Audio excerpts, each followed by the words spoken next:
வணக்கம்ங்க. என்னோட பேர் கவின். நான் நாமக்கல் டிஸ்ட்ரிக்ட் சீராப்பள்ளின்ற வில்லேஜில் நம்மளோட ஃபார்ம் இங்கே இருக்குங்க. இப்போது நம்ம மொபிடெக் வந்துட்டு இன்ஸ்டால் பண்ணியிருக்கிறோம் நம்ம ஃபார்மில். நம்ம ஃபார்மில் இருக்கிற கிராப் பார்த்திங்கன்னா குச்சி, அதுக்கப்புறம் தென்னை, இதெல்லாம் நம்ம ஃபார்மில் இருக்குங்க. வாங்க அதோட ஆட்டோமேஷன் என்னென்ன பண்ணியிருக்கிறோம், என்னென்ன யூஸ்ஃபுல்லாக இருக்குது என்னன்றதை நம்ம பார்க்கலாம்.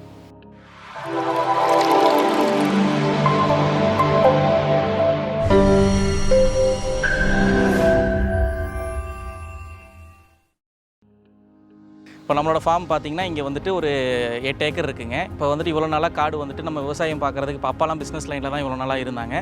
ஸோ இங்கே யாருமே விவசாயம் பார்க்குறதுக்கு ஆள் இல்லாத ரீசன்னால் வந்துட்டு தாத்தாவும் யாரும் அவங்க விவசாயம் பண்ணல. காடு ஃபுல்லாக இவ்வளோ நாளாக சும்மா தான் இருந்தது. இப்போ தான் நாங்கள் வந்துட்டு நம்ம சரி விவசாயம் பண்ணலாம், காடு வந்து சும்மாவே இருக்குது, ஸோ ஏதாவது பண்ணணும் அப்படின்னு நம்ம பார்க்க போகும்போது தான் மொபிடெக்கை பற்றி தெரிய வந்ததுங்க. யூடியூப்பில் தான் ஃபஸ்ட்டு பார்த்தோம் மொபிடெக்கை பற்றி. கஸ்டமர் ரிவ்யூவும் நல்லா இருக்குது, நல்லா ரிவ்யூ கொடுத்துருந்தாங்க. ஸோ அதனால் வந்துட்டு யூடியூப்பில் இருந்து தான் நம்ம அவங்கள வந்து கான்டாக்ட் பண்ணணும்.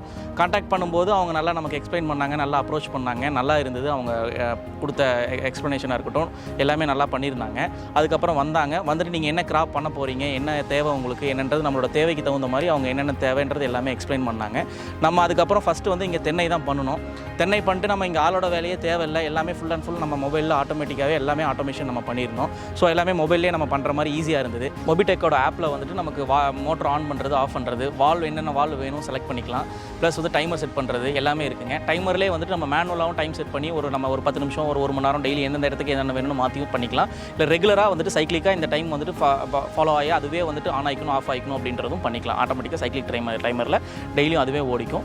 ப்ளஸ் வந்துட்டு நம்ம ஹிஸ்ட்ரியும் பார்த்துக்கலாம். நம்ம ஒரு நாளைக்கு ஒரு வால்வ் எவ்வளோ நேரம் பாஞ்சிருக்கு, என்ன ஆயிருக்கு, எவ்வளோ நேரம் தண்ணி போயிருக்கு என்னன்றது எல்லாமே நம்ம அதிலே பார்த்துக்கலாம். அந்த ஆப் ரொம்ப யூஸ்ஃபுல்லாக இருக்குது. ப்ளஸ் இது இல்லாமல் நமக்கு மெசேஜும் வரும். நம்ம வால்வ் ஆன் ஆனாலும் ஆஃப் ஆனாலும், ப்ளஸ் வந்துட்டு நமக்கு கரண்ட் போனாலும் வந்தாலும் எல்லாமே வந்துட்டு அந்த மெசேஜ் மூலியமாகவும் ஆப் மூலியமாகவும் நமக்கு தெரிஞ்சுக்கலாம். சரி ஓகே நல்லா தான் இருக்குது அப்படின்னு சொல்லிட்டு தான் மறுபடியும் ரெண்டாவது நம்ம குச்சி கிழங்கும் நம்ம இங்கே பண்ணியிருக்கிறோங்க. அதுவும் ஈஸியாக இருக்குது. எல்லாம் ஃபுல் அண்ட் ஃபுல் ஆட்டோமேஷன் தான் பண்ணியிருக்கிறோம். நம்ம இங்கே வந்துட்டு ஆளுங்களோட வேலையே எதுவுமே இல்லை. தண்ணி பாய்க்கிறதுன்றத பொறுத்த வரைக்கும் நம்ம ஆளோட வேலையே கிடையாது. எல்லாமே ஃபுல் அண்ட் ஃபுல் நம்ம ஆட்டோமேட்டிக்காக தான் பண்ணியிருக்கிறோம். இப்போ நம்மளோட ஃபார்மில் பார்த்தீங்கன்னா 2 கிணறு இருக்குங்க, 2 போர் இருக்குது. இது எல்லா தண்ணியுமே சேர்ந்து ஒரு நம்ம தொட்டிக்கு போயிட்டு தொட்டியிலிருந்து தான் நம்ம எல்லா பக்கமே வந்துட்டு ஃபீல்டுக்கு பாயுதுங்க. இப்போ நம்ம பார்த்தீங்கன்னா எல்லாமே ஆட்டோமேஷன் தான் பண்ணியிருக்கிறோம். நம்ம கிணறாக இருக்கட்டும், போராக இருக்கட்டும் எல்லாத்தையுமே ஆட்டோமேஷன் பண்ணி அதிலிருந்து தொட்டிக்கு போயிட்டு தொட்டியிலிருந்து நம்மளோட 8 வால்வுக்கும் நம்ம வந்துட்டு டோட்டலாக ஏரியா ஃபுல்லாகவே பாஞ்சிருங்க. நமக்கு இப்போ இந்த ஆட்டோமேஷனை பொறுத்த வரைக்கும் நமக்கு என்ன பெனிஃபிட்னா, நமக்கு தேவையான டைமுக்கு தேவையான தண்ணி கரெக்டாக கிராப்புக்கு போயிடுது. ஒரு வால்வுக்கு ஒரு நாள் அரை மணி நேரம் தான் தண்ணி போகணும் அப்படின்னு நம்ம செட் பண்ணியிருந்தோம்னா கரெக்டாக துல்லியமாக அந்த அரை மணி நேரம் அந்த தேவையான தண்ணி மட்டும்தான் அந்த கிராப்புக்கு போகிறனால கிராப்போட க்ரோத் நல்லாயிருக்கு. நம்ம என்ன தான் மேனுவலாக பண்ணோம்னாலும் நம்மளோட மேனுவலாக பண்ணும்போது அந்த மாதிரி கரெக்டாக நம்மளால் பண்ண முடியாது. ஸோ நம்ம மேனுவலாக பண்ணுறதுக்கு இந்த ஆட்டோமேஷன் பண்ணி பண்ணுறதுல கிராப்போட க்ரோத் வந்து ரொம்பவே நல்லாயிருக்கு.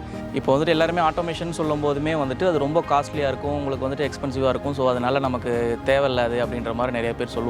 ஆனால் அது அப்படி கிடையாது. இப்போ ஒரு வருஷம் நம்ம தண்ணி பாய்க்கிறதுக்காக ஒரு ஆள் வந்துட்டு தோட்டத்தில் வச்சு அவங்களுக்காக என்ன நம்ம செலவு பண்ணுறோமோ அந்த லேபர் காஸ்ட்டை விட நமக்கு வந்து இதோட இன்வெஸ்ட்மெண்ட் காஸ்ட் வந்து ரொம்ப கம்மி தான்.